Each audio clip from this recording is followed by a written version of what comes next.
Well, good morning, everybody. Thank you for coming today to our ACT Rochester annual report card event. I'm Ann Johnson, Executive Director, and because this is our 9th annual report card event, I'd like to do a poll to see how many of you have been to one of our report card events in the past.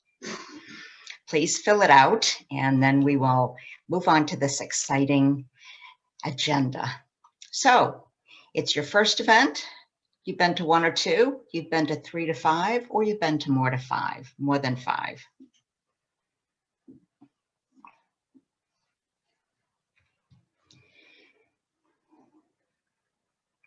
Okay, I'll give it another couple seconds.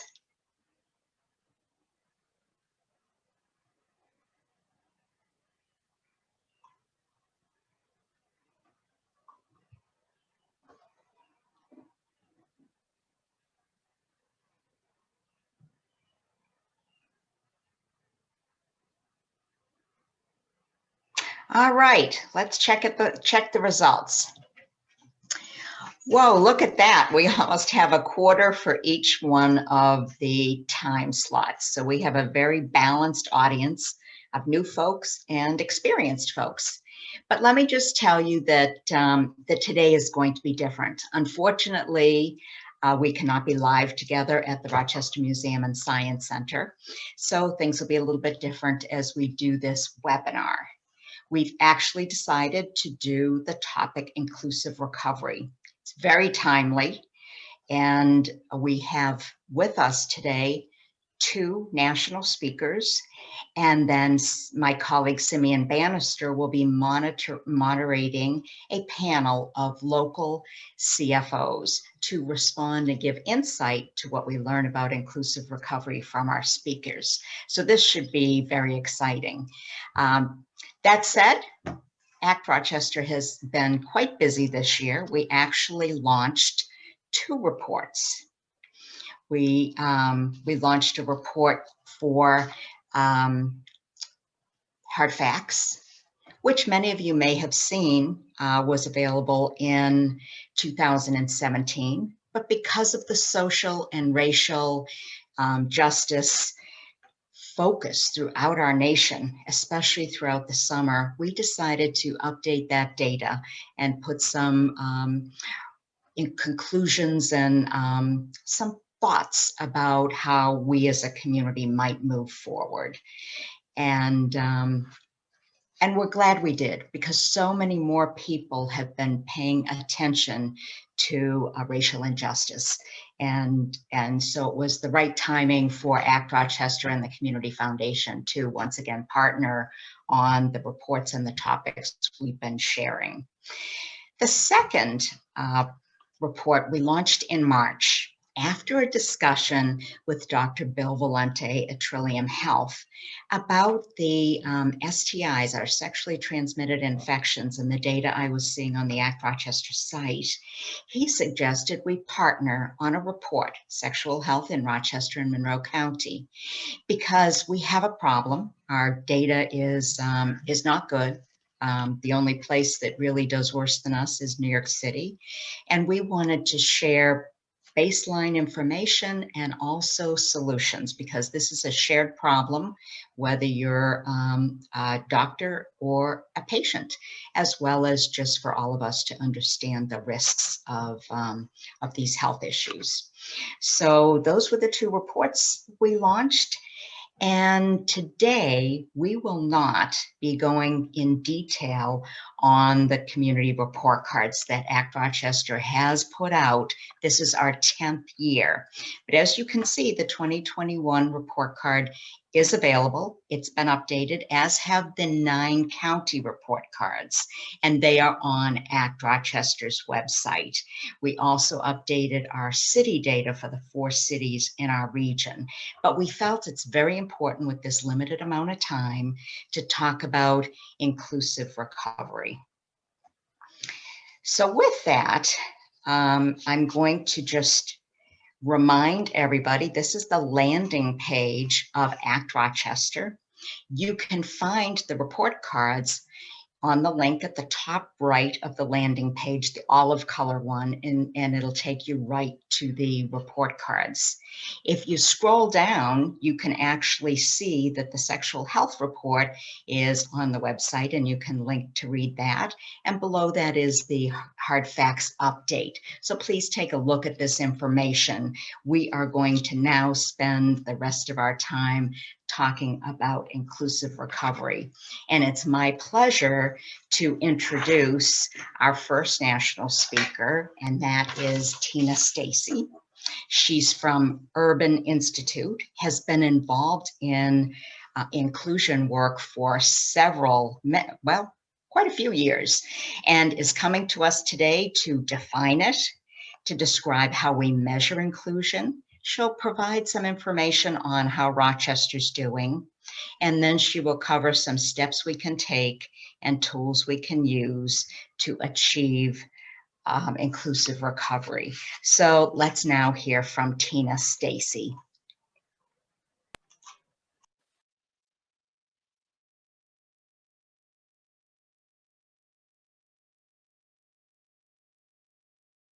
Hi, everyone. My name is Christina Stacy, and I'm a Principal Research Associate at the Urban Institute.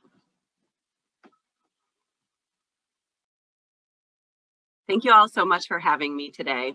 For the past few years, a team of researchers and I have been studying inclusion in cities across the country to help to identify ways in which cities can become more inclusive, particularly during periods of economic recovery. So first, what do we mean by an inclusive recovery? We worked with local leaders from cities throughout the country to come up with a definition of what an inclusive recovery means.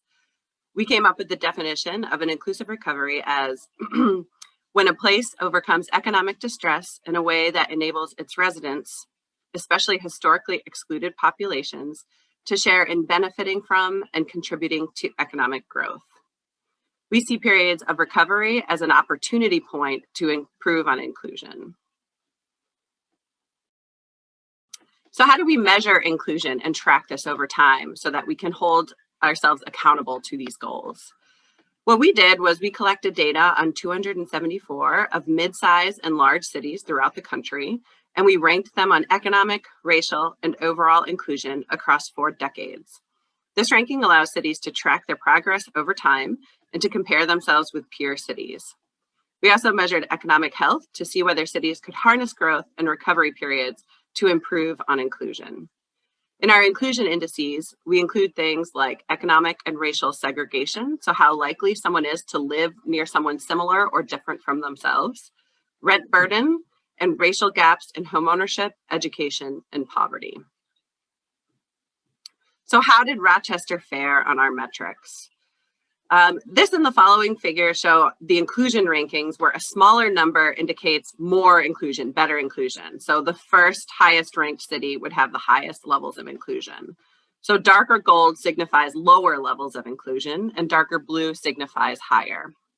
For racial inclusion, which is shown here, Rochester ranked 223 out of 274 cities in 2016.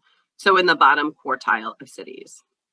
Rochester fared above average on the racial homeownership gap, meaning that it performed better than half the cities in the country in our sample in terms of the percent of people of color who own a home compared to the percent of white non-Hispanic residents who own a home. However, the city scored poorly on racial segregation and the poverty gap, meaning that the city is highly racially segregated and that the poverty rate for people of color is much higher than that of white residents.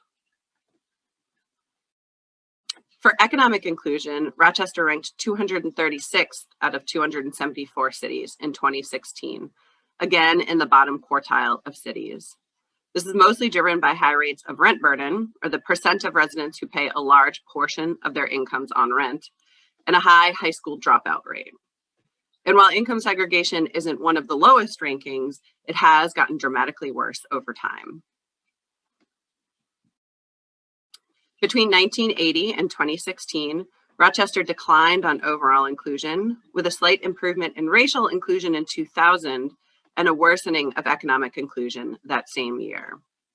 These changes were driven by improvements to the racial homeownership gap and education gaps, And then on the flip side, increases in rent burden and working poor. Compared with other mid-sized and large cities within the state, Rochester ranked second to last in 2016 on overall inclusion. New York City ranked first in the state, but still below the national median, and Buffalo ranked as the least inclusive city in the state.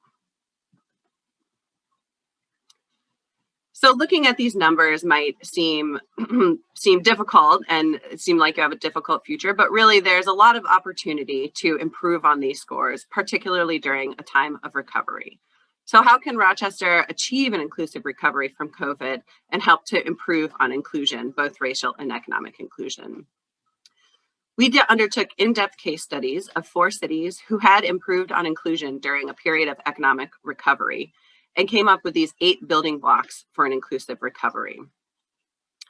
First, the city and the region must adopt a shared vision of what an inclusive future looks like.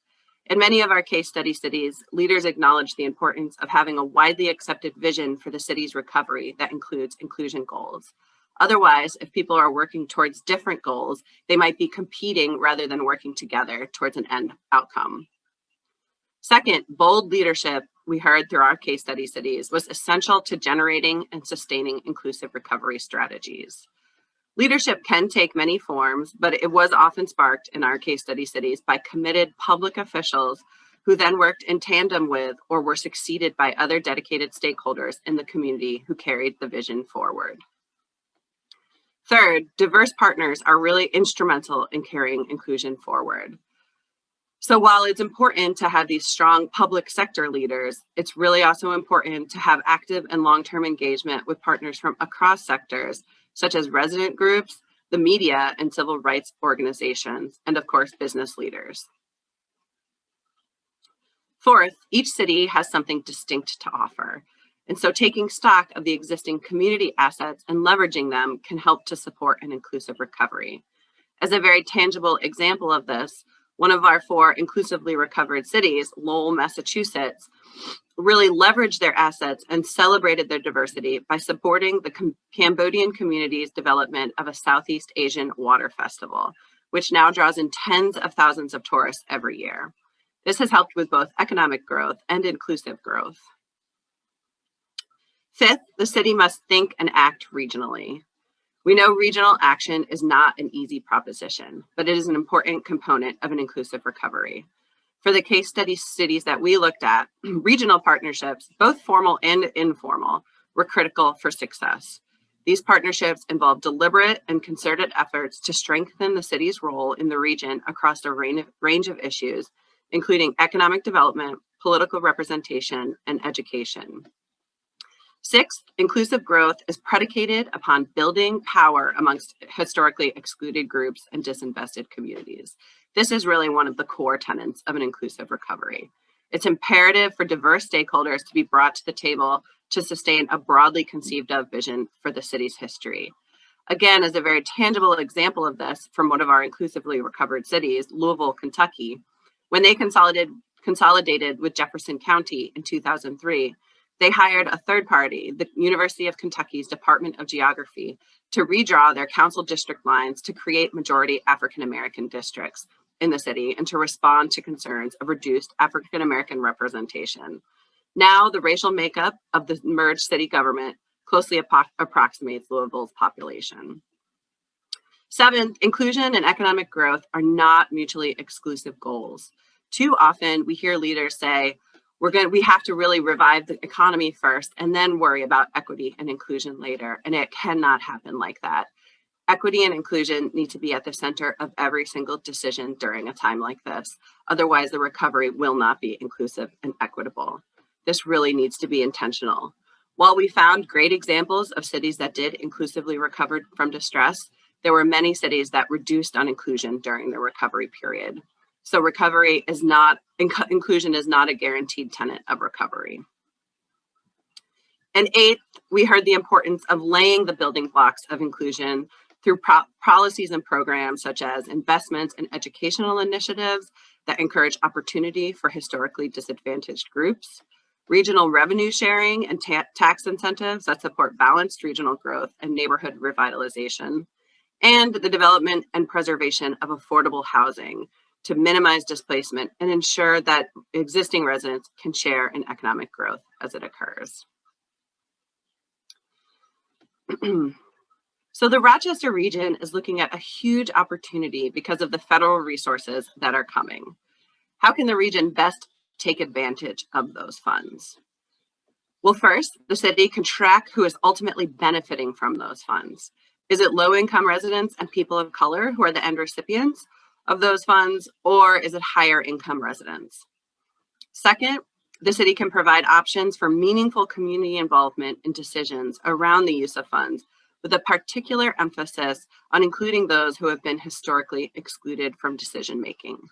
Sometimes community engagement processes can just serve to elevate the voice of those that are already heard. But we really want to make sure that the community engagement processes during an inclusive recovery period elevate the voices of those who are not often included in these processes.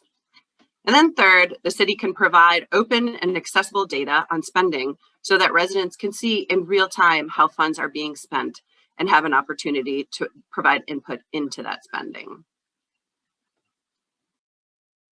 The Rochester leaders can also use data to identify areas that have been hardest hit by COVID in combination with data on inequities prior to COVID to target resources to those most in need. For example, some of my colleagues at the Urban Institute have created an interactive map and website that allows you to examine at the neighborhood level where jobs have been lost during COVID-19. And it can tell you which industries those workers worked in. By using these data to target resources to those industries and geographies, you can be sure to increase equity during that recovery period. Some of my other colleagues have also created interactive maps that help with the targeting of emergency rental assistance, seen here on the right. This shows housing instability, and if resources during emergency rental resources are targeted to the neighborhoods most in need, you can also increase inclusion during that recovery period. So other communities have also started to move from this emergency response period into longer term inclusive recovery planning and implementation.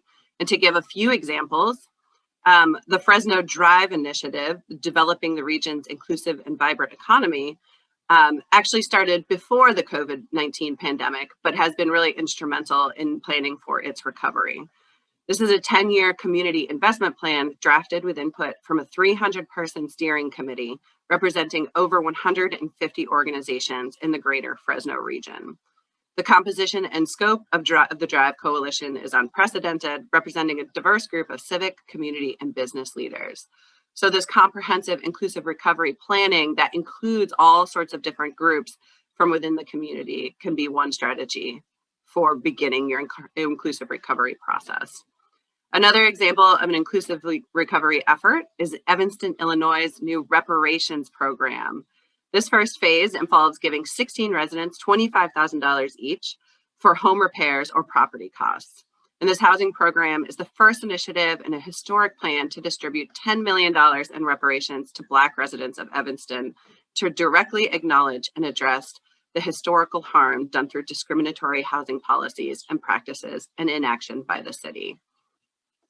Many cities are also targeting resources based on need, using tools such as the ones that I just showed you, or other tools, such as how Alexandria, Virginia, has been prioritizing vaccine distribution first to neighborhoods with the highest COVID rates. So again, targeting resources based on geography of where there's most need is another opportunity for an inclusive recovery strategy. Other cities are restructuring transit to be more equitable. Transportation and equitable access to transit are extremely important for accessing jobs and reducing challenges of housing inaffordability in high opportunity neighborhoods. So for an example, King County Metro, which is the county surrounding Seattle, has been working to increase equity and inclusion in their transit system through equity impact assessments, reduced fare options, and the tracking and monitoring of transit equity data. And finally, many cities are using land use and zoning policies and reforms to address inclusion by removing exclusionary zoning regulations, such as Minneapolis, who banned single-family zoning in their city. These types of zoning reforms paired with direct investments in affordable housing can help increase the supply of housing in the long term, but also help people stay in place in the short term. So all this being said, we're very excited to work together with you all and with the Rochester Area Community Foundation to ensure that Rochester's recovery from COVID is inclusive and equitable.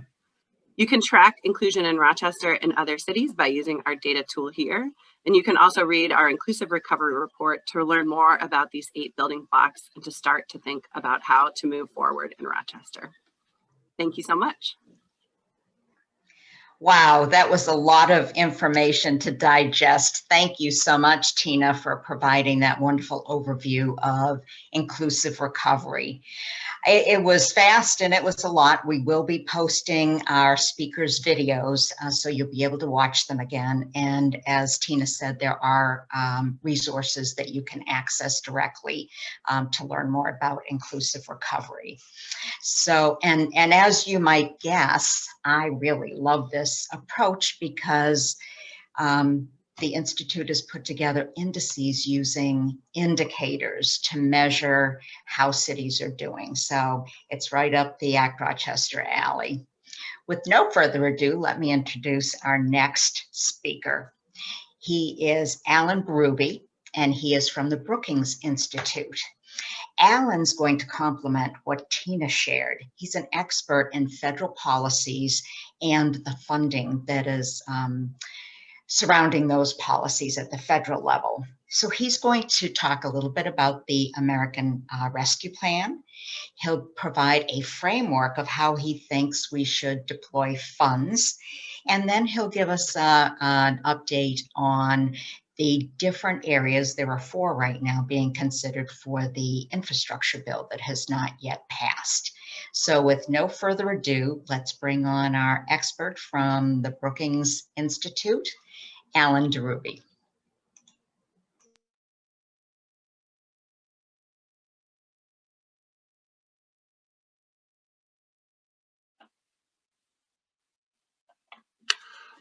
Well, it's great to be with you all. Thank you for that introduction. My name is Alan Berube. I'm a senior fellow at the Brookings Institution in Washington, D.C., and I'm deputy director as well for our Metropolitan Policy Program, where we focus on promoting the health, well-being, and resiliency of cities and metropolitan areas around the country. So I'm privileged today to have the opportunity to talk to you all about information that we at Brookings and our partners at the Urban Institute have to offer that I think can contribute to the overdue causes of advancing racial and economic justice in the Rochester area and in areas like it around the country. I really do think that this is a unique, rare, perhaps once in a generation moment in which places can make real progress towards that goal, but they need to seize it and need to commit to it. And I think this is particularly the case with respect to the American Rescue Plan Act, which was just passed into law last month, and for which I'll provide an overview in the slides to follow. So let me get underway. The $1.9 trillion American Rescue Plan Act, I'll call it ARPA in this presentation for short, it has a number of different elements, and I'll talk about those elements in a few moments. But when it comes to local actions to advance equity, one of the most notable portions of the act is the significant and flexible fiscal aid that ARPA provides to state, local, and tribal governments around the country. And for those of you who were involved in deploying dollars from the CARES Act back in the spring of 2020, aid from ARPA has, I think, several advantages relative to that. First, there are likely to be far fewer restrictions on how the dollars can be spent, and the Treasury Department will have published guidance on this by about the second week in May, so we'll know more at the time of this presentation. There's more money, including more money distributed directly to cities and counties rather than allocated through states themselves.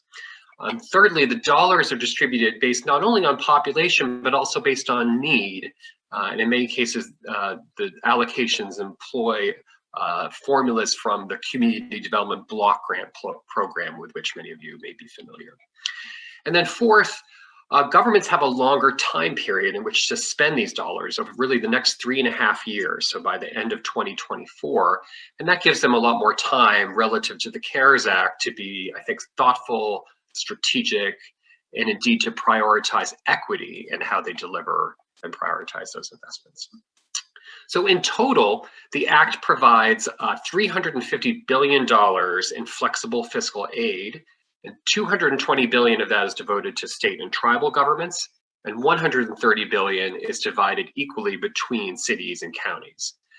This includes in the Rochester area more than $230 million to the 9 county governments that make up the region. And then it also includes $210 million delivered directly to the city of Rochester, as well as a total of about $80 million that the state of New York will then allocate to the dozens of other cities and towns in the region according to their population. Importantly, the funding is going to come in 2 tranches. Half will come this May, and the other half will happen in May 2022, so in about a year's time. The first thing the governments will do with this money, and it's consistent with the intent of the Act, is to backfill deficits that they incurred due to the pandemic. And they'll be able to restore personnel and service levels that they were forced to cut in response to the downturn. But the interesting and important and good thing is that in most cases, this is going to leave governments with significant additional flexible resources, both this year and next, to address the pandemic's inequitable impacts.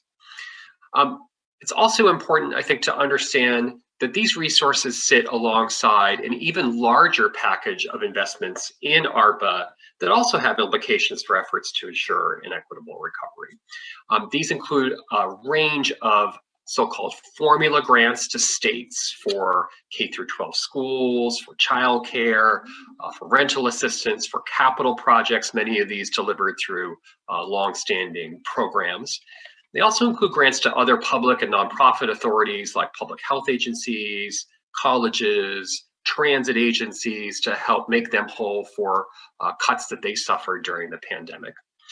There's specific funding for small businesses, including more money for the Paycheck Protection Program, PPP, and through the State Small Business Credit Initiative.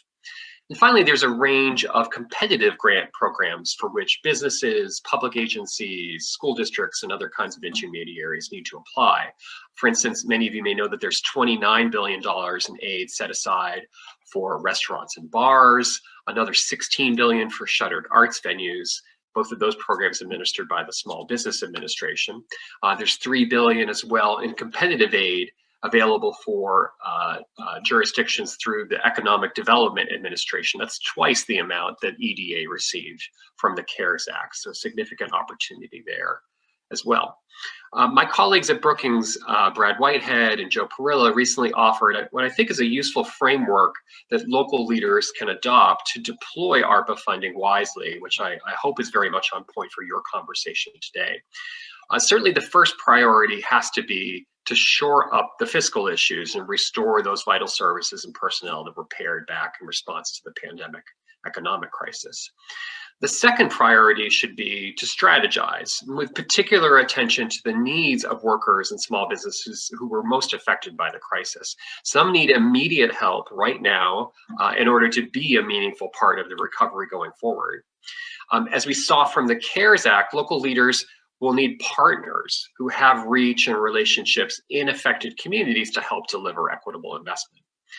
And unlike CARES, ARPA provides a real opportunity to invest for the longer term, boosting existing efforts that need more scale, and then leveraging flexible fiscal aid with these other categorical and competitive programs in the wider package that I just outlined. Across all of this, the civic sector, which I think many of you in the audience today represent, has a very critical role to play in creating accountability around these decisions.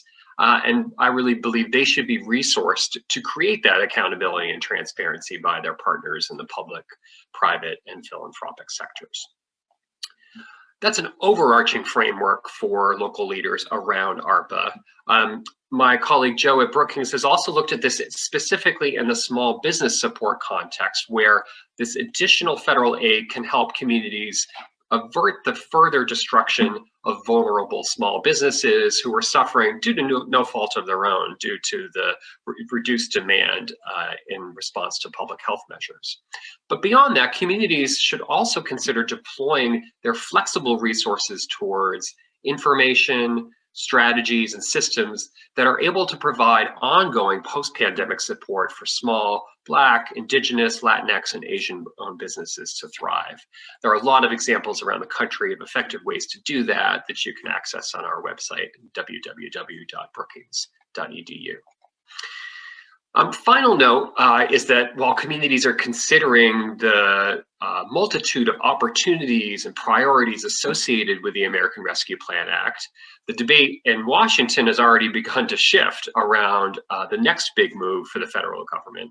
The first of those opportunities is coming forward in the Biden administration's proposed American Jobs Plan. This plan proposes to invest $2.2 trillion in what you might call both hard and soft infrastructure with the aim of creating good jobs, connecting communities, and combating climate change. And the investment areas in the plan fall into these sort of four general, kind of broad categories shown in the graphic here. It's important to note that this is the administration's plan. The House and the Senate are going to have their own versions, and negotiations over the size, the scope, whether and how to pay for this spending are likely going to continue through the summer and perhaps into the fall. But I flag this because to the extent that there may be overlaps in areas like capital investment, workforce development, affordable housing between ARPA and this forthcoming package, I think local leaders will do well to pay attention to and articulate their priorities to members of Congress and the administration.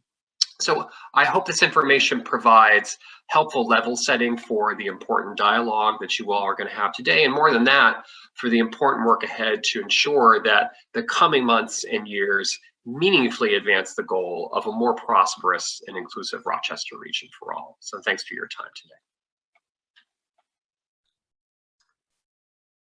So offering gratitude to Tina and Alan for their thoughts and collaboration. We're certainly grateful for their partnership. Would also want to offer a word of gratitude to our president and CEO, Jennifer Leonard, as well as the president of our chair of our board, Tom Richards, and the board of the Community Foundation, who have named inclusive recovery as the big issue focus at the Community Foundation as we move forward. Because hopefully you've now seen just the tip of the iceberg in terms of the opportunity that presents for our community.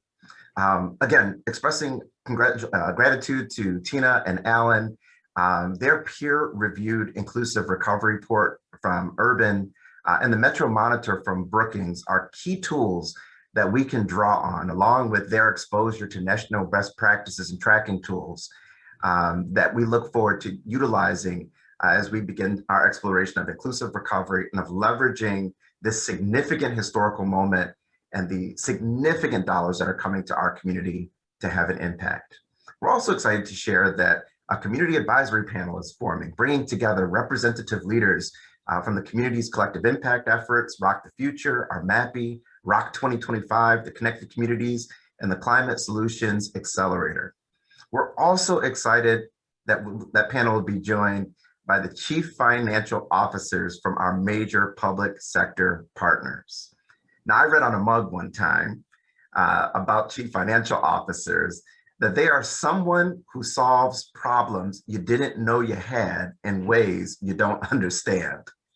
And just for folks that are tracking, that job description also applies to wizards and magicians. That said, we know that as we do community problem solving, it's possible to blue sky all day. But as we look towards actionable opportunities, chief financial officers are a critical link to understanding both the opportunity and the feasibility of what we can accomplish. We're looking for a new creative collision, if you will, of ideas that allow us to be able to, on one hand, explore the feasibility of accomplishing the goals that we set, and on the other hand, not be so delimited that we don't fully explore all of the opportunities. To do so, we're joined by Bob Franklin, who's the Chief Financial Officer for Monroe County. Thanks, Bob, for being with us. Thank you. Carlene Pierce, who's the Chief Financial Officer for the Rochester City School District, and Chris Wagner, who's the Budget Director for the City of Rochester. And we appreciate all of you being with us. We'll do this round robin style, just a few questions, and give each of you an opportunity to respond, and then we'll turn it back over to Ann. The first question, of course, is what federal and state funds can we expect to come to the city, the county, the school district? And Bob, if you don't mind, we'll start with you. Well, thanks, Simeon. Appreciate that. The timing is actually good for this this presentation. The U.S. Treasury just finally published their interim final rule yesterday, including allocations for the state and local government recovery fund. Monroe County government's getting about $144 million in change. That's directly from the Treasury to the county. As Alan mentioned, there are some other funding opportunities out there as well. New York State will receive from the Treasury dollars for a capital projects fund, a homeowner assistance fund, and of course an emergency rental assistance program. But by the way, Monroe County also received funding under the emergency rental assistance program. So I think we have a pretty good funding opportunity here locally. And I kind of agree with what Tina and Alan mentioned in their videos, that we have an opportunity for inclusive recovery. Disadvantaged communities are mentioned throughout the interim final rule published by the U.S. Treasury. So I think this conversation is pretty relevant, not just here, but across the nation.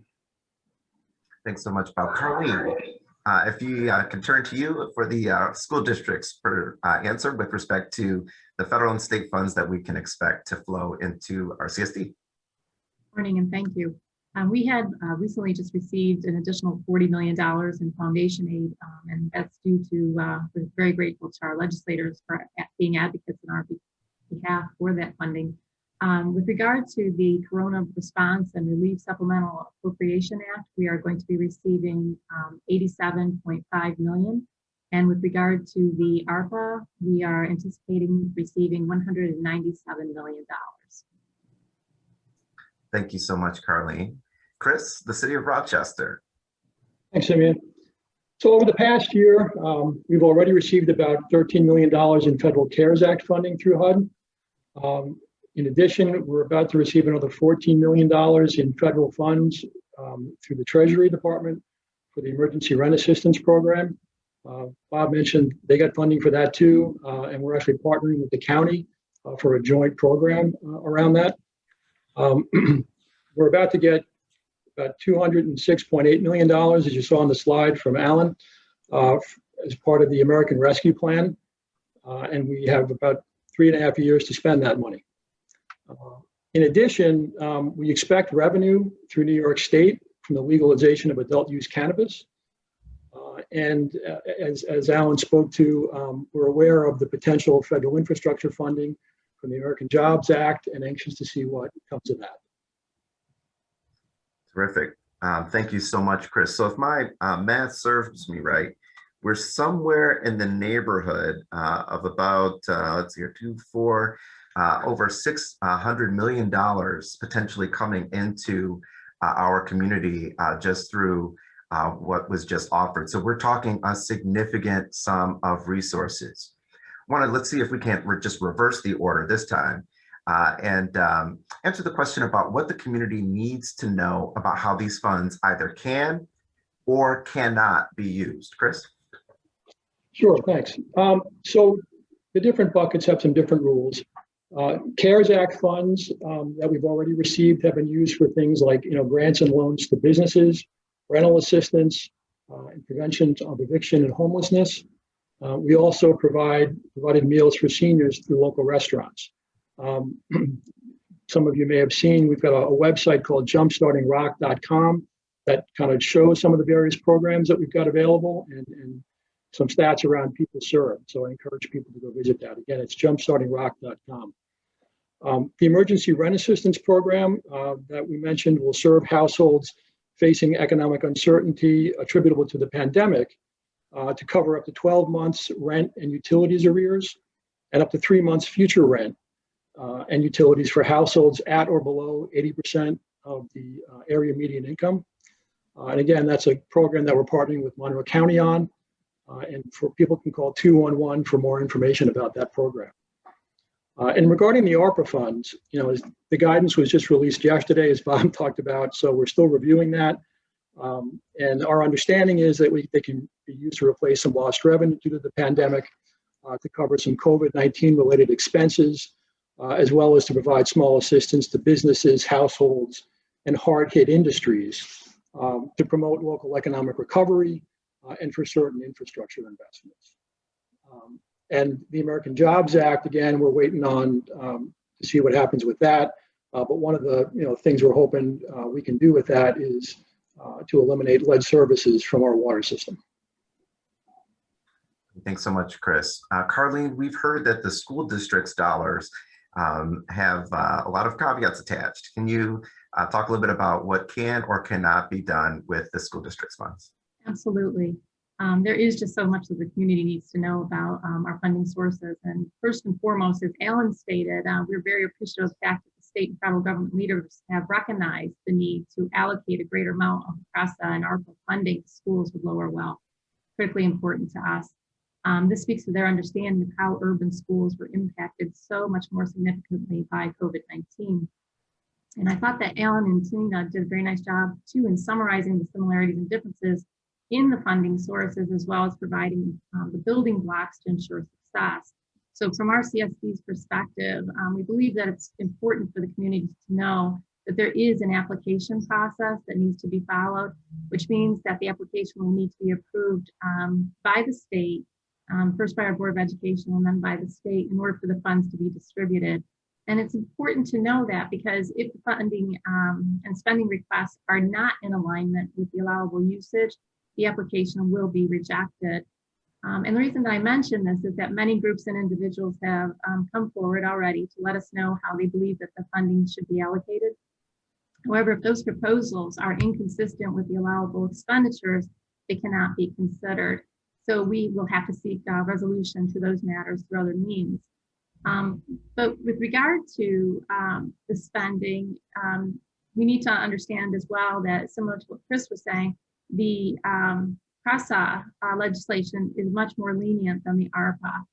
And specifically within the ARPA, there is a mandate that we include the community in public forums to solicit feedback with the community and just to make sure that the plan that we're delivering to the state supports the views. So again, it's that all-inclusive measure being taken that the community is part of the decision that will be made. And again, it's absolutely paramount. The community also needs to be aware that the usage of the funding, both under PRESA and ARPA, will be highly audited and scrutinized, which is important. Given the fact that we are anticipating receiving approximately $284 million, we welcome the scrutiny because it'll prove that we're being fully transparent and audit compliant. Our Board of Education approved our budget last night, I'm happy to say. The amount of that budget is $986 million. With the addition of this funding now, we're looking at a budget of approximately $1.3 billion that we will be responsible for. So this is staggering, given the impact our finance department. So right now we're fully analyzing our staffing to make sure we can uphold those audit requirements. What's really exciting about this funding coming forward, coupled with our 21-22 budget, is that for the first time in a very long time, the focus is going to be moving away from the financial woes of the district to place the emphasis on academics and student performance. And we're very grateful to our legislators for advocating on behalf to attain increase in our foundation aid, as I mentioned previously. The increase in the CRESA and the ARPA will go a long way in our efforts to attain equity in education for our children of color who have been underserved for 400 years. We realize that the time has come for reparations to be made, and we have been entrusted with this obligation. So this is an absolute opportunity to eliminate the injustices that Alan had mentioned earlier. Given the tremendous responsibility and opportunity that we do have to expend these funds over the next 3 years. And the Commissioner of Education, Dr. Betty Rosa, has instructed us to be sure to rethink and redesign education. So what I wanted to say is that there is an absolute mandate within the legislation that 20% of the funding has to go towards the underserved. And that means that we have to focus in on and will focus in on interventions that respond to the students' social, emotional, and academic needs. We have to ensure that the disproportionate amount of impact of the COVID-19 on underrepresented student groups are clearly tended to. So that's really, when you're looking at the stipulations under the ARPA, that's really the most definitive measure that we have to work by. Carlene, thanks so much. A lot packed in. The notion that these dollars are in part for underserved communities that have borne a disproportionate impact, the idea of community planning, making sure that folks are kind of appreciating some of the dynamics in terms of how funds can and cannot be spent, and the fact that a plan has to be put together that can be approved by the state. Thank you so much, Carlene. Bob, let's turn to the county. What does the community need to know about how the county's funds can or cannot be used? Well, thank you, Simeon, and not to repeat too much of what Chris and Carlene already discussed. I do want to focus on two important points. In particular, both Chris and Alan in his presentation talked about the flexibility, and Chris mentioned 2.5 years. This is very unlike the initial CARES Act allocation, which basically, we had 9 months to spend those dollars until the 11th hour when the federal government extended. So at least we know in advance right now, we have about 2.5 years to spend these dollars. So that provides an incredible amount of flexibility for us. We have the dollars to address the immediate needs, and we have the dollars for a little longer range planning. The other thing I would like to highlight is in going through the interim final rule published by the Treasury, there really needs to be, and again, this is much more flexible than the CARES Act, but there does need to be some nexus with the COVID-19 pandemic. And what I mean by that is we all know some of the economic detriments, financial detriments, and societal detriments that hit our community. Let's take our our hospitality industry, because Chris mentioned restaurant funding. An enormous amount of unemployment in the hospitality industry. So as we work to help that particular sector recover from the pandemic, we need to make sure that the financial support is in proportion to the economic detriment experienced by that sector. A $1 economic hit cannot be solved with a $2 fix. We do have to have some proportionality in there. But as that, having said that, and Carlene didn't go into this, but we all know as schools went to an online model, or at least a hybrid model, so many significant portions of our community did not have reliable internet access. And that could be from disadvantaged neighborhoods in the city of Rochester, or more rural areas like the outskirts of Hamlin in Monroe County. So clearly, we have an opportunity to help address some of those issues. Because we did identify the nexus with the COVID-19 pandemic, and the flexibility allowed in the American Rescue Plan certainly allows for those types of infrastructure projects. Thanks so much. Moving to our next question. Want to get a sense of what the current plans are. I know that you guys, the three of you, and we're so grateful that you were able to join us, because I know this is a busy time of year for the three of you working through passing budgets. But we are curious about the current plans for the funds that are coming in, and how those current plans might advance the goal of an inclusive economy. And why don't we start this time with Chris? Okay, thanks, Simeon.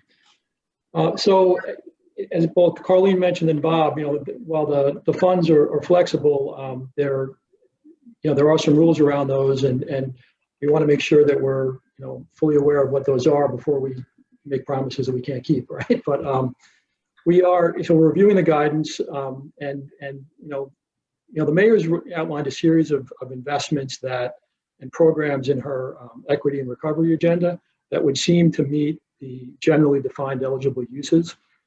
So some of those programs include, promoting home ownership, funding for the Office of Neighborhood Safety, which was recently announced, and would serve as a central hub to coordinate the development of community-wide violence reduction strategies that would guide public and private sector investments in social programs. Expansion of crisis intervention services, which is something that was launched this year, and establishing a Housing First Trust Fund that could increase availability of affordable housing. The agenda also includes a proposed emergency fund that could help families overcome unforeseen expenses, and an arts equity fund that could help local artists build and sustain careers in arts. We're also exploring a reparations committee with representation from local nonprofits to explore universal basic income pilot and other ideas to economically empower Black and Brown families that could be funded, potentially through revenues from adult use cannabis that I mentioned earlier we're expecting from New York State. And we've got some additional programs, our financial empowerment centers. You might be able to use this money to help sustain the funding there. They've provided a lot of counseling to folks over the past year, helping them with their finances. So we've got a lot of opportunities here, and those are some of the things that we're thinking about, and we need to kind of get through the guidance and understand exactly how we can spend the funds. Thanks so much, Chris. Carlene, what's on the school district's agenda? You mentioned budget passing and the process underway to make determinations about spending the federal dollars. How might the plans of the school district advance the goal of an inclusive economy? So to specifically advance the goal of an inclusive economy, it truly is living by the letter of the law within the legislation that the stakeholders be involved in the process, the approval process of our plan. As I mentioned previously, we do have the requirement that 20% of our funds have to be expended on the loss in learning resulting from the pandemic. And so we truly need to shore up, as Chris was stating, just to make sure that our families of color are properly represented and are receiving the allocation due them underneath this legislation, which is so critically important. So again, we have to respond to students' social, emotional, and academic needs, and just make sure that, as Bob had stated, that they do have the tools that they need, whether we're in hybrid or remote environment or back in the classroom full time, that they have the tools that they need in order to become successful. We're also placing an emphasis on homeless families and children, and those children that are in foster care. With regard to academic programs specifically, we are looking at another allowance in working with our career and technical education programs to make them more robust. And we're certainly looking at our summer school options to determine what that will look and feel like this coming summer. Great. Thanks so much, Carlene. And turning to you, Bob, the county's plans for advancing the goal of an inclusive economy. Thank you, Simeon. Again, I think I've said this earlier. The timing of this presentation is spot on, and I'm glad to hear. In Tina's presentation, she talked about the need for a shared vision across our community. So as Chris and Carlene have spoke, it's nice to hear that Monroe County is thinking already along the same lines as what the city and city school district are thinking. Right now, most immediately, we're worried about preventing evictions. So Chris mentioned earlier, the city and the county have been partnering on an eviction prevention program. We've pooled our financial resources and are working with a variety of community-based organizations to help reach out to those most in need in their rental situation. Again, also broadly speaking, quality of life planning with a small hint towards public safety and the violence our community has seen this past year and a half, similar to what Chris has already mentioned. One thing about the county, a little different from the city school district or the city of Rochester, is we operate the social services district for Monroe County. So we actually have access to additional resources above and beyond the focus of this conversation today. Chris mentioned in the emergency rental assistance, we can provide utility assistance. That hasn't garnered a lot of attention. A lot of people have been struggling to pay the rent, and what we have not talked about is just how many of our households have not been able to keep up with their Rochester gas and electric bill. We have access to a home energy assistance program. It's a federally funded program. We call it HEAP, that can provide utility assistance for those facing a utility shutoff. So that's actually a good thing. Chris also mentioned arts funding. Glad to hear that in the vein of Tina's shared vision statement. Monroe County is also working on a Jump Starts initiative whereby we have are working with local agencies on funding the arts organizations that have experienced financial impact due to closures this past year and a half. So we have a lot in the works right now, but as I said, this conversation, the timing is perfect because we also have a lot of interest and ideas. And as the Community Foundation, ACT Rochester, and others come together to talk about inclusive recovery, I think we have an opportunity really to more focus the county's plans for the longer term. Thanks so much. This is really such a critical opportunity for this community. And it really is, frankly, it's heartening to hear that there is that kind of shared vision that's emerging between various stakeholders in the public sector. And so we're so grateful. We also want to be able to expand the conversation to include folks that are impacted by many of the decisions that are being made. And so as a final question, Carlene, you started to talk a little bit about this, so we'll start with you on this one.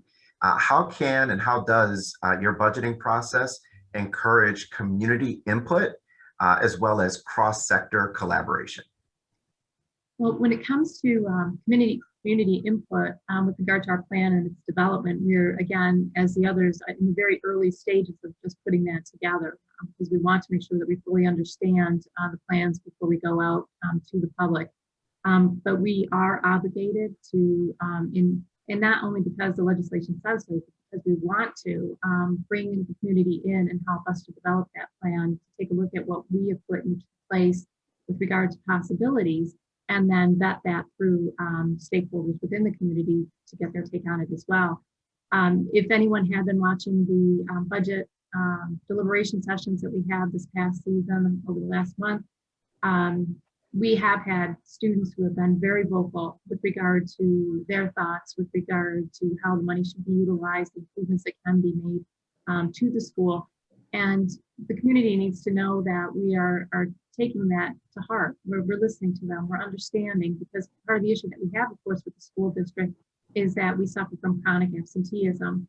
That chronic absenteeism does have an impact on our educational process, as well as impacting the academic outcome of our students, obviously. So we will be reaching out to stakeholders, those that do want to participate. We will be hosting public forums to bring people together to consider their viewpoints as well. And we are collaboratively working together already with the county and the city in our 3-on-3-on-3 process, where we come together on a monthly basis and discuss topics of concern, whether it's with regard to community issues, legislative issues, economic. It doesn't matter. It's a time where the community, with regard to the city, county, and school coming together to discuss those issues. So the forum is there, the foundation is being built, and we look forward to moving forward with colleagues. Thanks so much, Carlene. Bob, let's turn to the county and its budgeting process. How does it encourage community input and cross-sector collaboration? Thank you, Simeon. Monroe County budgeting certainly historically has been a lot different than the city of Rochester's or the city school district's process. I will say Monroe County is, I call us middle management. The state of New York gives us a whole host of rules and requirements of how we must spend our money, spend our budget. The federal government certainly chimes in as well. And then we hear from the local municipalities who need assistance with their various budgetary concerns. So it's not easy. It's probably a small portion of our budget that we have flexibility.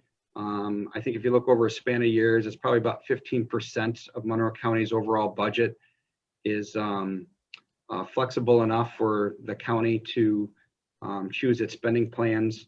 Most of the community input around Monroe County's budget process really takes the form of forums like this, where stakeholders in the community get together and then meet with either our county executive or our elected county legislators. And then our county executive and our legislators basically discuss what their competing priorities are, and the budget takes a shape in the summertime from there. So certainly much different than the city of Rochester or the city school district process, no doubt. Thanks, Bob. Let's turn to the city's process. Chris, can you talk us through how the city's budget process encourages community input and cross-sector collaboration? Sure, thanks, Simeon. And our budget, actually, the mayor's budget will be released this coming Friday. So we're wrapping up this process now and working feverishly to get the book together. But our process, you know, we solicit input in our budget process in primarily 3 ways. We have an online survey that we put out. We have a telephone town hall forum where we call out to the community and have a live conversation with people. And in a virtual, we have a community forum. In the past, the community forum has taken the place of an in-person forum in City Hall or in other times in various locations around the city. Over the past couple of years, though, we've had to adapt to the pandemic, and we've done the community forum virtually. So, you know, we encourage participation through these mechanisms.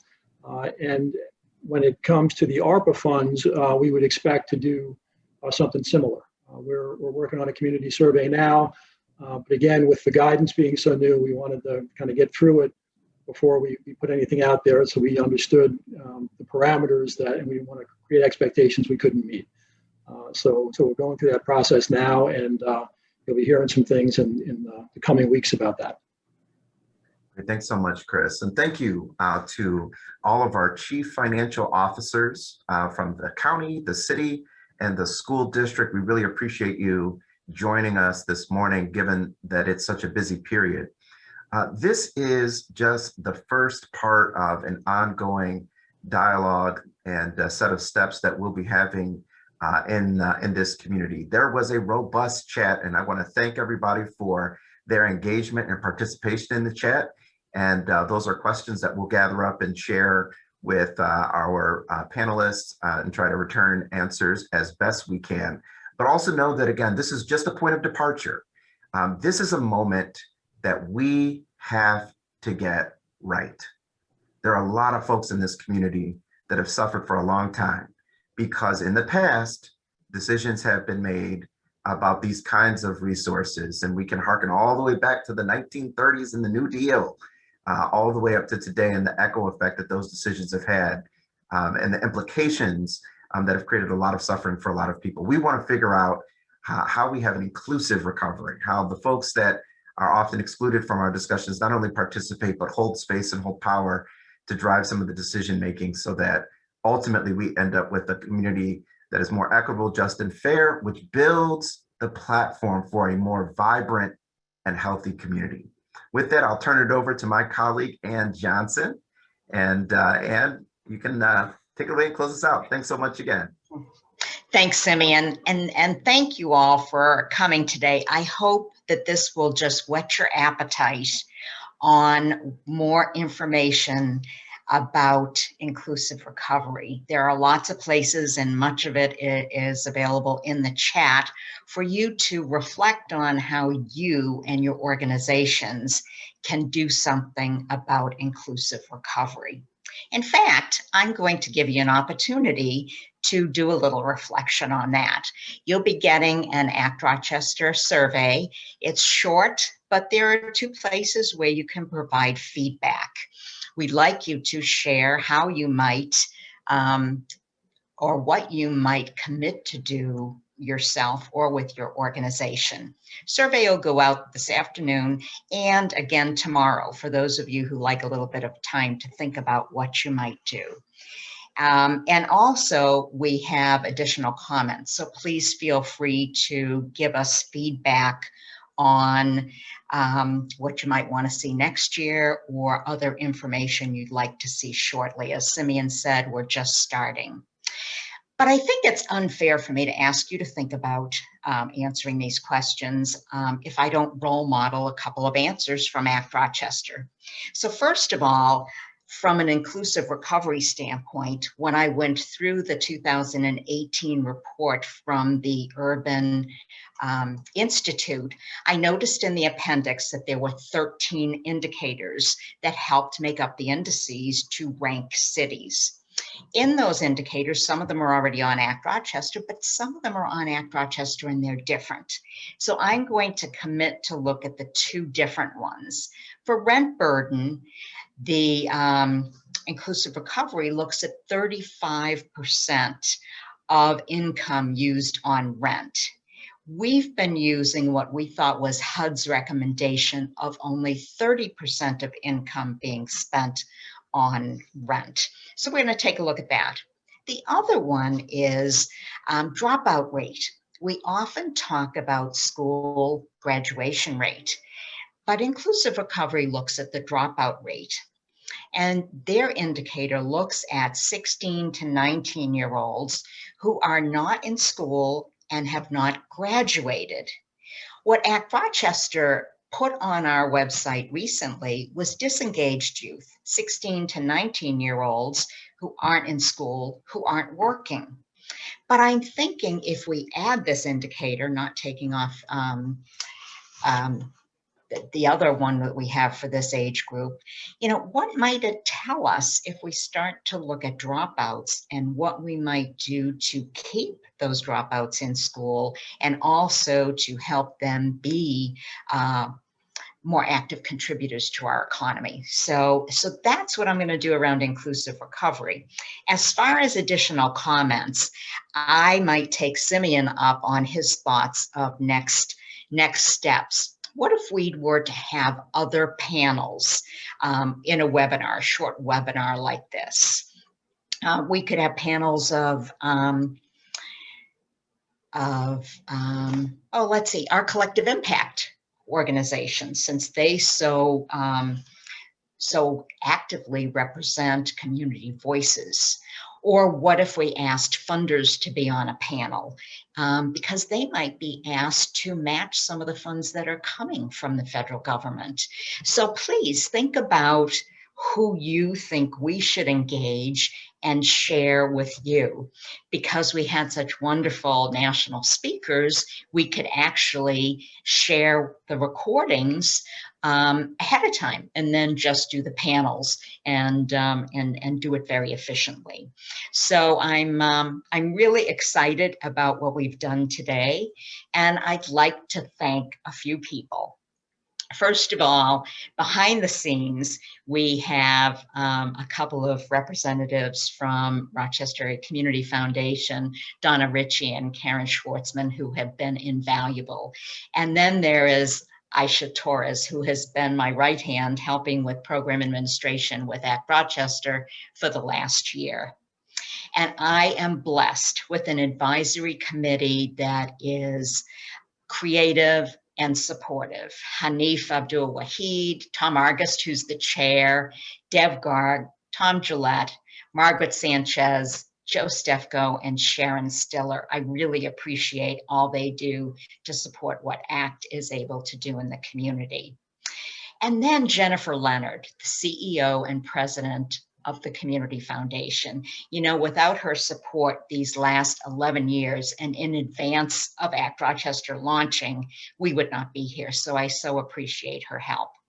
And finally, in case you couldn't tell, Simeon Bannister, my colleague, is very, very excited about bringing inclusive recovery to the city. As you heard, the Community Foundation is even making it our focus for the next 18 months. Without the research and work he has done, we wouldn't have had the 2 national speakers and the panel that he secured for us today. So thank you, Simeon. I really appreciate it. And now let's move on to check out our website, look at the report cards, read the reports we did, provide us feedback, and stay in touch. I look forward to seeing everybody next year, hopefully live, but we will do whatever we need to depending on the circumstances. Again, thank you so much to all of our speakers and panelists. Heck, we even had financial wizards and magicians with us today. So have a great day and thanks again. Bye-bye.